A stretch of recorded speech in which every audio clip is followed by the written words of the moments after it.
Big Apple Blitz with Anthony Rivardo and Matt O'Leary.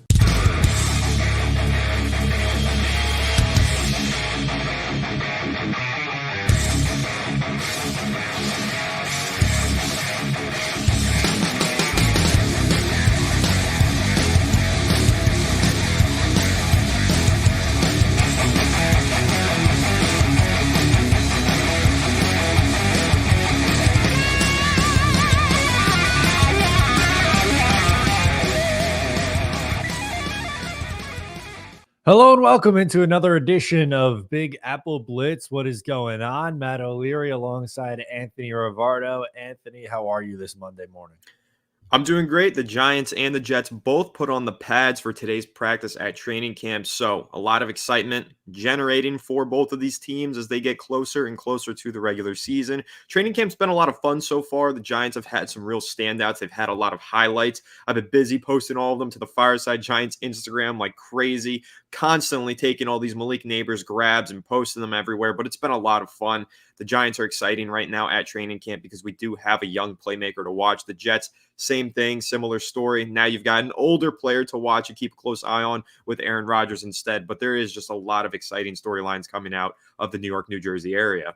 Absolutely excited to chop it up and get into some of the biggest training camp storylines for both teams. Want to start with the Giants today.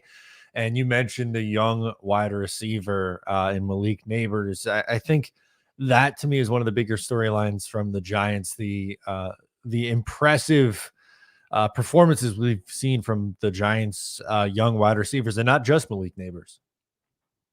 Yeah, not just Malik Nabers. Honestly, the first two receivers that stand out, Nabers, then Jalen Hyatt, but even Wan'Dale Robinson has been making a lot of plays, just not deep downfield like the other two. But Malik Nabers and Jalen Hyatt have been absolutely tearing it up, hauling in deep ball after deep ball, just making big, explosive play over and over again.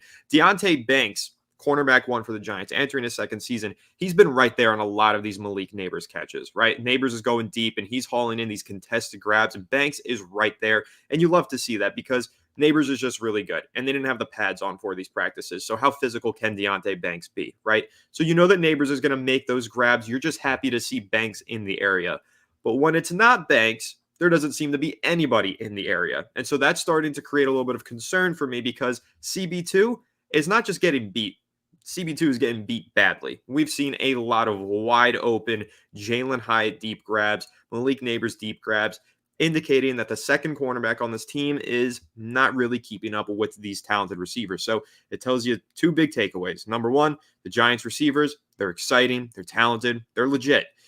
But the CB2 position is a real cause for concern, which we knew it would be. Now, we've seen some things about Nick McLeod making some plays here and there, and that's a player who I've obviously praised quite a lot on this show. But Cordell Flott, I've heard there's a lot of struggles there, and I am just starting to get very concerned about the Giants CB2 position. Yeah, I was going to say that in a way that almost confirms what we thought going into training camp for the Giants. I think both of us were pretty excited about the potential of this wide receiver room, the young talent there, but also add in the mix of like the veterans like the Darius Slayton and all that, like a deep room.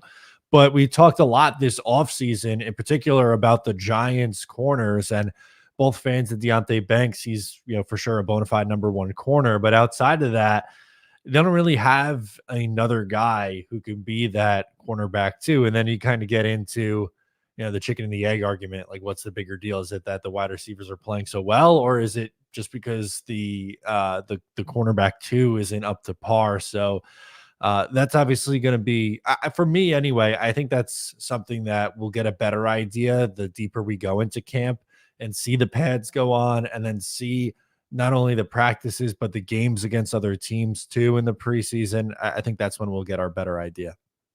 Yeah, I honestly think we'll start to get an even better idea today now that the pads are on. Like I've said, Deonte Banks has been right there on a lot of these plays, just unable to break up the pass because Malik Nabers is so good in those contested catch situations. But now that the pads are on, Banks can be a little bit more aggressive, and that goes the same for the CB2, CB3, and all of these other guys. Maybe it allows them to play a little bit more press coverage, get a little bit more physical at the line of scrimmage, and maybe stick with the receivers a little bit better. But inversely, Malik Nabers can be even more physical now himself. He could start shoving these cornerbacks off of him and getting really aggressive in the same way. So I think the pads coming on will tell us a lot about the talent of this team in the receiving core and in the cornerback room. But yeah, I do have my concerns. I think that Nick McLeod is quickly going to overtake Cordell Flott as the CB2 on this depth chart in the training camp and preseason period.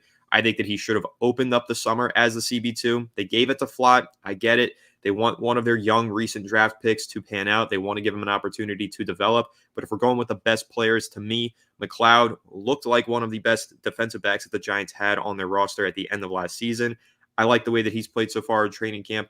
I think that he should be CB2. And if Cordell Flott continues to get worked by Hyatt, Neighbors, and everybody else, I absolutely think there's a chance he gets demoted pretty significantly. Yeah, absolutely. And you only get so many opportunities, and if you're struggling with those chances, that is obviously not the best of signs, and you could absolutely lose your spot in the order and fall a little bit. It's ironic because while cornerback 2 for the Jets is not up for grabs, it's DJ Reed's job. And, I do think that DJ Reed is a good corner, and specifically a very good number 2 corner. It's funny that you mentioned CB2's getting burned, because really he's had a hard time with Garrett Wilson early on in camp. And then that kind of has a lot of fans going, is Garrett Wilson just primed for this monster season? Or are we starting to see the regression of DJ Reed? And for me, on the Jet side of things, I do think it kind of speaks to the connection that Rodgers and Wilson has and how good they're going to be this year. And then also kind of goes to show you like just how in another world Sauce Gardner is, because you don't see those plays happen against him. But sometimes Reed, who's a good corner in himself, could get beat by just a really good wide receiver in Garrett Wilson. Yeah, and that's really, like you said, chicken or egg kind of situation. It's going for the Giants, it's going for the Jets as well. And it's a trend that we see pretty much every summer. As you see these receivers match up with the cornerbacks, you start to get a better idea of the talent that you have on your roster. And had there been somebody who rose to the occasion immediately and started locking up Garrett Wilson for the first few days of camp, everybody would be excited. But we're seeing Garrett Wilson and all of these other Giants and Jets playmakers make the plays expected of them. So it's just kind of hard to determine, is it because these players are great and they're legit and this is what we expect of them? Or are they having too easy of a time in these practices because they're not facing off against really talented players? So that's going to be the question. But again, like I said, I think the more that we see with the pads on, I know that the Giants have some joint practices with the Lions next week. And I think with the Jets a little while later after that. So once we start to see these players go up against other competition, I do think we'll start to get an even better idea and understanding of where the talent is on both of these rosters. Yeah, absolutely. And this is part of the fun that is training camp. I for football nerds and myself, and I know you're the same way, we just love watching the roster battles that happen in training camp and the storylines. And it's all kind of precursor to the season. And I saw Scott Hansen every week tweets it, but he tweeted only 6 weeks until the first Red Zone Sunday, and like that one really hit yesterday. And I'm itching for football in the regular season, but I almost in a way don't want to rush it too much too, because the summer and training camp and preseason is such an important part of the story as well. It sure is. And that's why, of course, we get Hard Knocks and stuff like that all throughout the summers. And we always get those interesting storylines. This is a really important time. And that's kind of tying back into one of the points that I made in an episode a few weeks ago about the Giants CB2 position, to bring it back into that conversation. These are really important practice reps, right? It is just practice at the end of the day. So while we are starting to get concerned by some struggles that we're seeing from Cordell Flott and maybe some of these other young defensive backs that the Giants have, I'd rather see these struggles and see these young players get these reps and struggle through them than hand these reps off to a veteran that we signed in free agency like a Stephon Gilmore. And again, Stephon Gilmore instantly upgrades the secondary, right? This Giants team is so much better if it's Deonte Banks as CB1 and Stephon Gilmore as CB2, or swap them based on how you feel that should be, right? Then this defense looks much, much better on paper. However, if you go ahead and you sign us Stephon Gilmore, and that's just an example name, there could be a different cornerback out there that the Giants were to sign. You go ahead and sign a veteran corner and immediately put him right into the starting lineup. Well, then all of those practice reps that Cordell Flott would be getting with the starters that could potentially be making him a better player, well, now they're going to a Gilmore or whichever free agent you signed, and he's no longer developing at the pace that you wanted him to. So even though we're starting to feel concerned about some of the struggles that we're seeing in the secondary, I'd rather see them than just have this developed, already veteran established player out there in the lineup doing what we know he can do. I want to see these young guys develop. And I don't think that the Giants have done a good enough job of developing their talent over the last few years. So give me the practice reps where Cordell Flott is getting worked up the sideline by Jalen Hyatt. It's important. It's part of the process. It's only training camp. This is what will make Cordell Flott and these other young defensive backs better players. Absolutely. Peter's hanging with us. He says, happy first padded practice Monday, fellas. Absolutely. We're going to be checking in. The Jets are practicing, right now. I believe the Giants are too. So if Anthony, you see anything you want to pull up, call it out. I'll pull it up. But I wanted to share this one with you because we talked in the first episode about maybe the resurgence of Allen Lazard and the summer of Allen Lazard. Got a tweet from Rich Cimini. Rodgers threw his first pick in camp, but not his fault. Perfect pass over the middle, goes off Lazard's hands and right to Chuck Clark. So unfortunately, we may be canceling the summer of Allen Lazard, who has, this is the 5th practice, but in the 4 practices so far, he had 3 touchdowns, each of which was the final play of practice. Unfortunately, today that doesn't seem like it's going to be the case. Yeah, I think the summer of Allen Lazard was the practice of Allen Lazard. I think we got that one good day, and I don't know how many more of those days we're going to get. And in fact, building on the tweet that you just brought up, I saw that Connor Hughes just posted that the Jets just replaced Allen Lazard with Malik Taylor after the drop. So after that drop that you just mentioned, took him out of the lineup. Somebody else is filling in.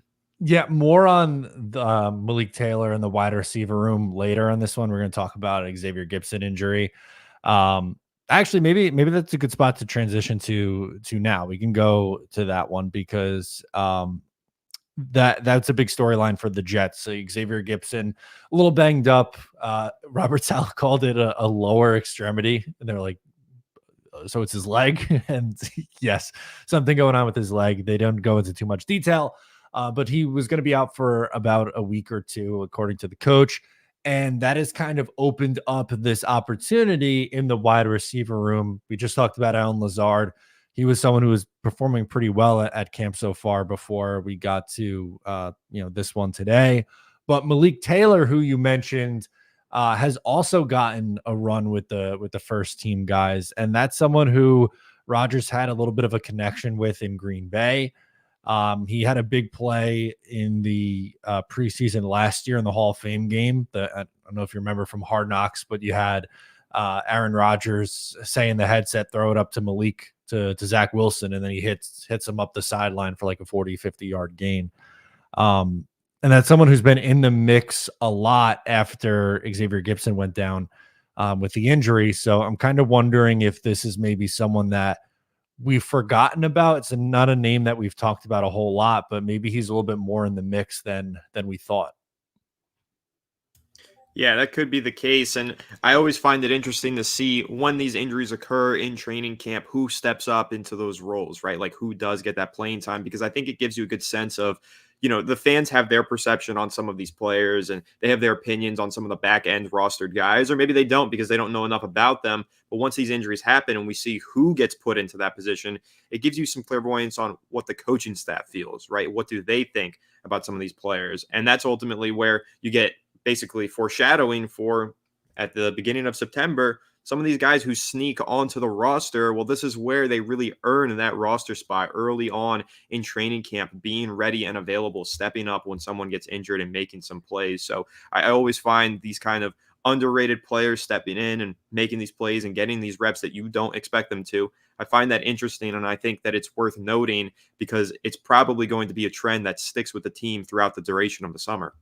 Absolutely. And someone that we thought maybe would get a bigger role because of the injury to Xavier Gipson, Malachi Corley. Robert Saleh last week mentioned his route running, and that's still an area that he needs to improve. But something that I found interesting at one of the practices, I believe it was either Friday or Saturday, they had him lining up in the backfield a little bit, standing next to Rodgers in the shotgun. And that piqued my interest because that kind of reminds me of how San Francisco uses Deebo Samuel, who is someone that is a good comparison for Malachi Corley. And at, maybe Corley's ceiling, he's what prime Deebo Samuel looked like. But that's not at Western Kentucky. He didn't really do that a whole lot. I think it was like, I saw it was like 37 or 39 of just over 2,000 snaps he lined up in the backfield. So That's kind of new for him, but I think that's a creative way to get him on the field. Yeah, I thought that there was something early on in his collegiate career. I thought that Malachi Corley maybe played running back, or maybe he was a running back in high school. I remember there was a note that I had from my pre-draft research on him. I don't remember which one it was, but I think at the very least he was a high school running back and then transitioned to the wide receiver position, and that's where he gets that amazing contact balance, that aggression with the ball in his hands. He does have a history playing some running back and lining up in the backfield, but one of the things that I kept mentioning on Fireside Giants when we were previewing Malachi Corley as a potential target for the Giants was that this is an X Factor type of player, Swiss Army knife, gadget player, kind of like what the Giants wanted in Kadarius Toney. But Kadarius Toney, the problem child that he was, didn't pan out with the Giants. So a guy like Malachi Corley has a similar skill set, but probably a little bit more durable and a little bit of a better prospect all around. And that's why we were so jealous when we saw that the New York Jets landed him in the middle rounds, because this is a guy that you can plug and play all over your offense, move around, get really creative with, dynamic skill set, and initially probably a gadget player, but eventually a guy who makes plays all over the field as long as he continues to develop. So that is exciting, seeing Malachi Corley get into the backfield and get involved in that way. And I'm just curious to see how else the Jets choose to get him involved throughout his rookie season. Absolutely. And you mentioned Connor Hughes, but he just had a note while we're talking on Malachi Corley that he's been getting some run with Aaron Rodgers in the first team today. So again, the Jets are kind of rotating their wide receivers through, which kind of makes sense because we know Garrett Wilson's going to be the number one receiver and he's made a lot of plays, and the Rodgers Wilson connection has looked good. But Mike Williams hasn't practiced yet. He's still on the PUP list, and really anything else after that kind of feels like it's up for grabs. And especially with, Xavier Gipson out, which is, the main point of this topic here, is that the Jets kind of have to figure what the plan is. And I don't think that we've had like a ton of hints yet. I think they've kind of, rotated through. Corley's gotten looks. Malik Taylor's gotten looks. They have Jason Brownlee, who's kind of a bigger, wide receiver. So there's a lot of different options. Yeah, and it's good to have so many options for the Jets. They've got a lot of talent, a lot of depth on this roster. So really any one of these guys could step up and make some plays during training camp. And I think it's going to be a very competitive summer for this receiving core with so much talent from front to back. I think a lot of these back of the roster players for the Jets in that receiving core are going to be competing with one another for those spots. And ultimately, it might just come down to who contributes more on special teams or who had more invested in them as a draft pick. And that's why I like Malachi Corley so much and think he's going to play a role for this team on special teams on that new kickoff format. He seems like a match made in heaven for that format. And maybe that's what it'll ultimately come down to for some of these guys, is who contributes better in the third facet of the game. Yeah, absolutely. That's going to be such an important thing. And I'm going out to Jets camp tomorrow. So one, I'm just excited about that in general. But two, I want to keep a close eye in particular on the special teams and see how they're doing that. And then in the preseason games as well, that's something that I'm going to be keeping a close eye on. But yeah, but excited to get out there to training camp in Florham Park tomorrow. Yeah, that should be a lot of fun. And I'm sure you'll have some fun takeaways and get to see some exciting stuff. I'm jealous that I won't be up at Giants training camp tomorrow, but let me know how the Jets camp is and what key takeaways you get. We will break that down on Thursday. That's for sure. Let's get into, my overlay for Darius Slayton went away. That's not good. I wanted to pull that up and get into our third Giant story of the day, as Darius Slayton was talking about he wanted to stay with the New York Giants, but the Giants wanted to trade him. I guess we'll start there and get into that. Yeah, so Darius Slayton, we know that saga began very early on in the offseason. He was holding out from practice at OTAs and minicamp, didn't show up to them, reportedly wanted a contract extension, didn't get a contract extension, instead just got some more incentives in his contract for the final season of the contract that he's currently on. So he revealed recently, talking to Pat Leonard of the New York Daily News, that there were teams who wanted to trade for him, but Slayton chose not to go that route, didn't request a trade, didn't accept any of the proposals that other teams were making to him. He said he wanted to stay here with the New York Giants and prove that he is a leading receiver and get 100 targets here. So I thought it was interesting because he did mention he wanted 100 targets. I don't know if he's getting 100 targets in this offense this season. As great as Slayton has been, and yeah, he's totally deserving of 100 targets in a season.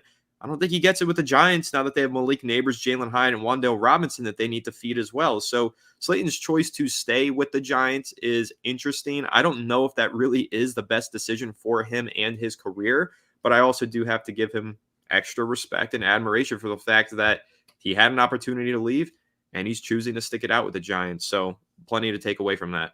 Yeah, this is definitely a pro Darius Slayton podcast. I think he is a solid receiver, and unfortunately, the Giants for a lot of years didn't have like that true number one. He was kind of put propped up in that role by default. But as a second or third option in a wide receiver room, I think he's a really good player for that. The only year he came close to 100 targets was in 2020. He had 96 targets, 50 catches, 751 yards. Last year, played 17 games, had 79 targets. I think with the addition of Malik Neighbors, and we've seen some other young Giants receivers come on, like he might have a hard time getting to 70 targets in this offense. I just think there's going to be too many mouths to feed in a way. I agree with you. And when you're taking into account the fact that the Giants want to get Jalen Hyatt more involved, want to continue to make Wan'Dale Robinson a focal point of this offense, and Malik Neighbors is going to step in here and probably get over 100 targets, you then struggle to see what exactly is Darius Slayton's role with this team. And that's why I do feel like this is his last season with the Giants. He's probably on his way out of here next offseason, if not this year's trade deadline. I think it's totally possible that Slayton gets traded at some point. Now, I don't want that to happen. As you know, I'm a big Slayton fan. I'm a big believer in him. I think he's a very consistent and reliable receiver. However, it's really going to depend on how well Jalen Hyatt plays this summer. If Jalen Hyatt continues to make plays and not just plays deep downfield, we know that he's got speed and we know that he can run under some deep passes. If Hyatt starts to make plays in the short to intermediate portions of the field, on a 15-yard in, on a slant route that he takes to the house, if he starts doing things like that, well, then the Giants are probably going to feel pretty comfortable elevating him to the starting lineup and moving on from Darius Slayton. So I think that Slayton's taking a real gamble here. I think that injuries are going to have to keep him on the field. Injuries to a guy like a Hyatt or a Neighbors, which, knock on wood, I pray to God that doesn't happen. But that's really the only way that Slayton gets the role that he's looking for with this offense. So he wants to stay with the Giants. I don't know if it was in his best interest to forego an opportunity to make a trade for himself and go on to a new team, but we'll see. I think that it is firmly on the table. The more that we see from this offense, the more plays we see Hyatt make and Wan'Dale Robinson, I think the likelihood of Slayton being traded is only increasing. Yeah, I'm with you on that. I think he's probably someone who does get moved before the deadline, especially, unfortunately, if the Giants get off to a slow start this year, I don't really see the benefit of keeping him around when you have that young talent there. Again, maybe he's kind of like the pro or the veteran in the room that helps this young wide receiver core along. But if they're outperforming him, or two, like I said, if the Giants just start slow and are out of the playoff race before the trade deadline, you're probably not re-signing him to a new contract anyway. So you might as well, flip him and try to get something of value back in return. Yeah, and one of the interesting things that I do want to mention, because you kind of discussed the Giants could end up starting slow and then Slayton gets traded. On that point, it's a little off topic with Slayton, but to the point of them starting slow. Hopefully that doesn't happen this year. It happened last year. They looked really sluggish out of the gate, were very sloppy the first, I think, 4 weeks of the season, really. But there was also a much different process unfolding last summer at training camp. The Giants had what's been coined among the fan base and reporters a country club feel last summer, where they didn't really practice very hard at the start of camp. They took some days off. They had a very interesting and new practice schedule. The pads didn't come on as early as they have this year, but that's the point that I'm making now. Giants seem to be practicing hard. They seem to be putting the pads on early. They seem to be getting the contact going. They don't seem to be taking many days off or many reps off for their starters, not resting players. They're going all in. And I think that's a good thing, because I think Brian Daboll learned a tough lesson. I think what happened was the 2022 season, the Giants, they ran into some injuries, which they probably felt slowed them down once they got to the postseason and ultimately prevented them from going any deeper into the playoffs than they did. So then 2023, I think they wanted to be a little bit more relaxed in practice so that they could maintain the health of the team and hopefully keep everybody healthy for the regular season. They were all healthy. They were very healthy going into the season, but then right out of the gate, they suffered a few injuries anyway. And maybe that had to do with the fact that those guys weren't fully conditioned and ready to go. And the team was really sluggish, lost a bunch of games. This year, seems like they're taking the original approach that they took in the 22 season. Go hard in practice, get ready to play, and hopefully have a team that's ready to win in week 1 rather than week 5. Yeah, it's a good point to bring up is, the Giants' slow start from last year. And that was kind of the opposite of how the Eagles' first year went. They started off really hot. They were like, 5-1 or 6-1 at one point. And then unfortunately, as you said, injuries played a factor, and then they kind of slowed down before having that really big win in Minnesota on the road in the playoffs. Last year, obviously things don't go great. They start 1-5. Like, if that happens again, if they're 1-5 in the middle of October, I don't think Darius Slayton is going to make it too much longer. But as you pointed out, hopefully that's not the case. I do like the more aggressive practice. I think that's the GM and the coach kind of feeling a little bit of a pressure to perform this year. But you look at the Giants schedule, there's some winnable games at the beginning of the year as well. So something to keep note of. Yeah, definitely something to keep note of. I think that week 1 game versus the Minnesota Vikings is extremely winnable, whether it's JJ McCarthy or Sam Darnold. I think the Giants have a good chance of winning that. And then week 2 versus Washington, that's going to be an exciting one. But again, very winnable for the Giants. And then it gets a little dicey after that. Then the Giants hit that tough stretch. So really, if they don't start 2-0, because you have to assume they're going to lose some of the other games that come up on the schedule shortly after week 2. They don't start 2-0, this team is probably going to sink pretty quickly. So I think that getting everybody game ready as early as you can is going to be very important for Brian Daboll as he enters a season that I think is very make or break for his future with the New York Giants. Yeah, I wanted to pull up the Giants schedule, and first thing is, what the hell is happening here with the Detroit Lions Saturday, October 10th and Thursday, October 8th? That's got to be some sort of error, right? The Giants don't play 4 preseason games. They're not. No, they do not. Yeah, that's some sort of error. Okay. Anyway, they probably play on the 10th. Maybe the practice is the 8th, and that's where the error is. But as you mentioned, Viking Commanders, pretty good start, but after that, tough sledding for like 5 weeks in a row. Browns, Cowboys, Seahawks, Bengals, Eagles. I know the Steelers aren't great, but like on the road in Pittsburgh is always a tough place to play, and that's a Monday night game. You almost feel like you have to start 2-0 out of the gate, unless, and if you don't, God forbid, then your season might get off the rails kind of quickly here, unfortunately. Yeah, I mean, that's exactly how I feel. There's not really much of a break in this schedule from week 3 all the way up until week 8. It's a lot of tough matchups. It's a real gauntlet. And then you talk week 9 versus the Commanders. Well, let's see what the Commanders look like this year. They might end up being pretty good with Jaden Daniels at quarterback. So even that week 2 matchup might end up being a struggle. And honestly, we're talking about the Vikings being a winnable game. Vikings are still a pretty decent team with a great head coach and some young quarterbacks in that room. Who's to say they're not going to be a lot better? They have a lot of playmakers as well. So it's really that week 10 game versus Carolina where you feel comfortable like, oh man, the Giants really should win that. But I don't know. It's a tough schedule. They have a couple of NFC South matchups in the second half of the year that you hope they can win. But generally speaking, this is a really tough schedule for the Giants. It's going to take a team that's ready from week 1 to start winning games. And it's going to take a head coach who's got his team into shape and game time ready for the entirety of the season. Absolutely. Peter says the value of preseason games, especially with teams scrimmaging against each other the week of the game. And then it says, despite each team wants to remain healthy too.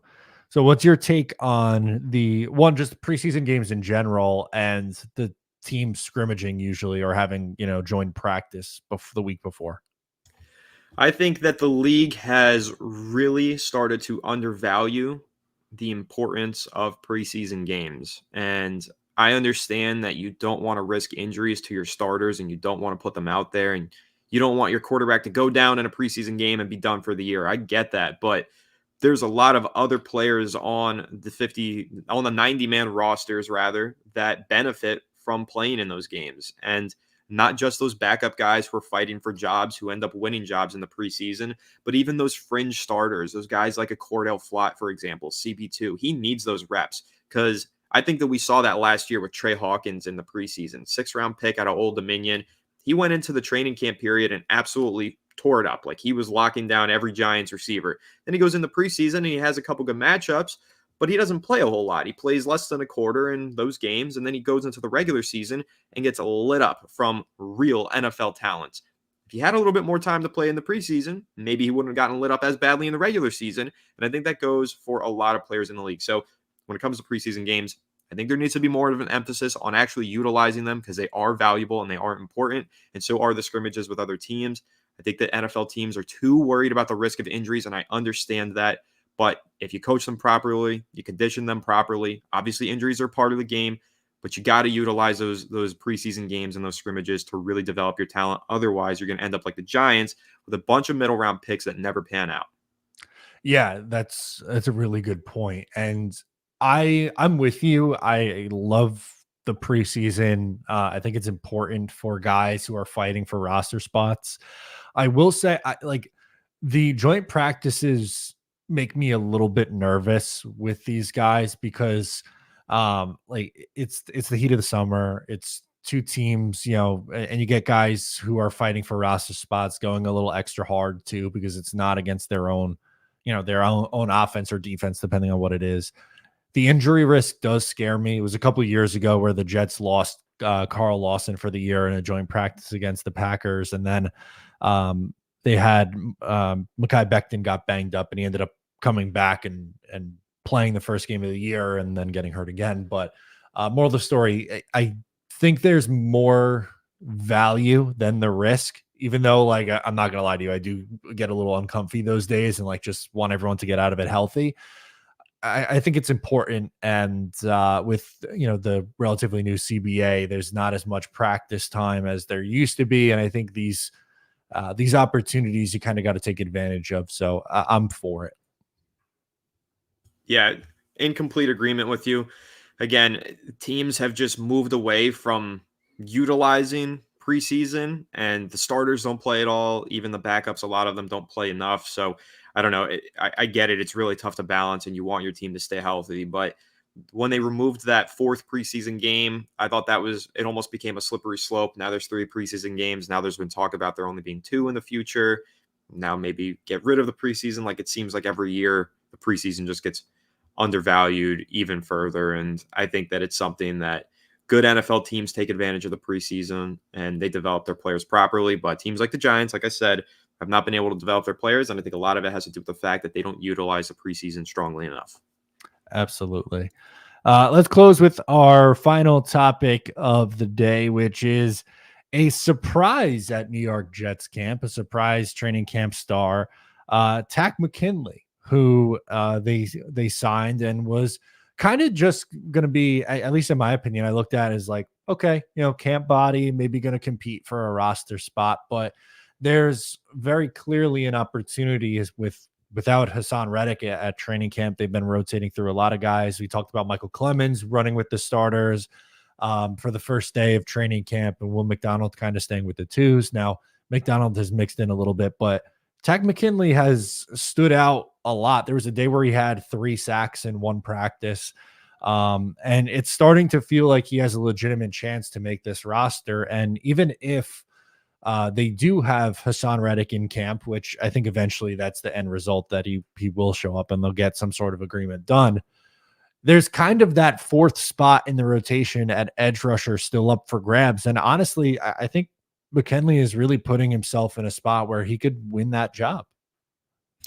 Yeah, I absolutely think that he is. And one of the things to keep in mind that Robert Saleh pointed out in a press conference recently talking about Takk McKinley, he's still relatively young. He's only 28. It's not like we're talking about some seasoned, washed up 34-year-old veteran. He's 28 years old. He's technically in his prime. And we have seen players on the defensive line and on the defensive side of the ball who are decent contributors, fringe roster players for the first few seasons of their career. And then once they enter those prime years, they do start to turn it on and they become more of a focal point, win roster spots, and actually win playing time. And I think that could happen with Takk McKinley. He's playing well at practice, and he's got an opportunity here with a really good defensive line coach and a great defensive coordinator and defensive-minded head coach to harness some of the energy that maybe he hasn't been able to in the past and actually take some developmental steps at an older age here of 28 years old, which again, still in his prime. So I think that it's exciting to see a surprise player stand out like this. Didn't expect it to be Takk McKinley, but like Saleh said, he's still relatively young and he's got an opportunity here. Absolutely. And he was a first round pick a while ago now in 2017, but had 6 sacks his rookie year, 7 the following year, and then kind of just fell off after that. But his time in Atlanta overlapped with Jeff Ulbricht's time. So there's the connection. But as Peter rightfully points out in the comments, finding defenders on the scrap heap has kind of been a specialty. Quincy Williams, as an example, that's someone who was a 3rd round pick by the Jaguars. They waive him, the Jets pick him up, and it took a couple of years, but they got him to be one of the better linebackers in football last year. I trust, and we've said this a lot on this show in particular, the Jets defensive staff deserves the benefit of the doubt. They've done a lot. There's a lot of good examples. Bryce Huff's development as an undrafted free agent, Tony Adams as an undrafted free agent developing into a starter, Michael Carter, who was a late round pick, developing into one of the best slot corners in football. So finding a veteran in McKinley, who was maybe, at one point talented enough to go in the first round, whatever reason it didn't work out, gets coached up by this defensive staff of Saleh and Ulbrich and, White Cotton, the defensive line coach, and suddenly maybe you have something here. You absolutely might. And again, I think repeating that point kind of and reemphasizing it, we've seen a lot of young talents and older talents, even some potentially guys who were initially thought to be washed up, take developmental steps forward under this Jets coaching staff. So I think you can't put it past Takk McKinley to take that step forward. I just read he had 6 sacks in 2 practices a couple days ago, and he's really been piling it on and playing well at practice. So now that the pads are on, let's see if he can continue this, because I do think that's also a really big point, kind of like we were talking about earlier with the cornerbacks and the wide receivers. You see the receivers really burning them for the first few days of practice. Does that continue when the pads come on? I think the same can be said about the offensive and defensive lines. I was talking about that recently on Fireside Giants. Brian Burns had a strip sack. Kayvon Thibodeau had a strip sack. They were all getting after the quarterback like crazy on the first and second practice. But you do have to keep in mind the offensive line can't really do a whole lot because they don't have their pads on. So Takk McKinley, is this production based on the fact that there were no pads on? Or is this production based on the fact that he's looking like a really good player? I think we're going to get a better idea of that today and over the next few days now that the pads are officially on at Jets camp. Yeah, absolutely. And, just wanted to point that out as McKinley potentially being a name to watch for the Jets. They have, a spot up for grabs, as I said. You assume Reddick's going to come back at some point, but that 4th spot's kind of between Michael Clemens, Takk McKinley, and you have a couple of UDFAs that you were excited about, and Eric Watts and Braden McGregor, and you never know who ends up winning that role, but I'm curious to see who does. And just checking in with camp today, it seems like it's a little bit of a sloppy day for the Jets offense, and the defense winning the day for the 2nd day in a row over in Florham Park. Yeah, it seems like it's been sloppy for the Giants as well. I think that is correlated to the pads coming on. I think that the defense always gains a significant advantage whenever the pads do come on, because they're allowed to be a lot more physical in coverage, a lot more physical in the pass rushing facet of the game as well. So I think that's mostly expected, but you do have to monitor it as a Jets fan, because you know that you've got a good defense here, and the offense, you're waiting to see if that takes shape the way that we were hoping for it to, considering question marks to the coaching staff on that side of the ball. And of course, Aaron Rodgers returning from injury and a lot of other young guys trying to get in the mix. So we'll see ultimately if it evens out and if they start to play better. But I think on this case, it speaks more to the talent of the defense than it does to the lack of talent of the offense. Yeah, I'm with you. I think that it's going to be more evenly matched this year. It felt like, especially the with the Jets offensive line last year at camp, they really struggled, and Mekhi Becton had to be ramped up, and Dwayne Brown, I think, had like 15 seconds in a training camp practice before he started games for the Jets last year. So they were on like their third and fourth tackles from the jump out of the gate, and it just did not go well. The first few days of camp, the offensive line was doing really well, but for today, whatever reason, Joe Tippmann was struggling a little bit with his snaps, which was an issue last year. They were a little high. And then on the following play, either John Simpson, the left guard, or Joe Tippmann stepped on Rodgers' foot, and there was like a botched handoff kind of thing. And apparently Rodgers wasn't too pleased about that, but kind of expected when you have, a competitor at the level of Aaron Rodgers. Like, there's just such a, perfectionist. They don't want, wasted reps almost in a way. Yeah, and that's really what you want from your leader and your quarterback, right? You want him getting pissed off when the offensive line and when the team is making mistakes. That's ultimately going to motivate them to be better. Sometimes being afraid of your quarterback is a good thing, it whoops you into shape. So I think that is all good signs there. And once we get over to the preseason, I do wonder, do you think that Rodgers is going to take snaps in the preseason this summer? Because obviously last year he did against the Giants and didn't play a whole lot, but he played. But now coming off of this torn Achilles and trying to bounce back from that, do you think that we actually see him this time around?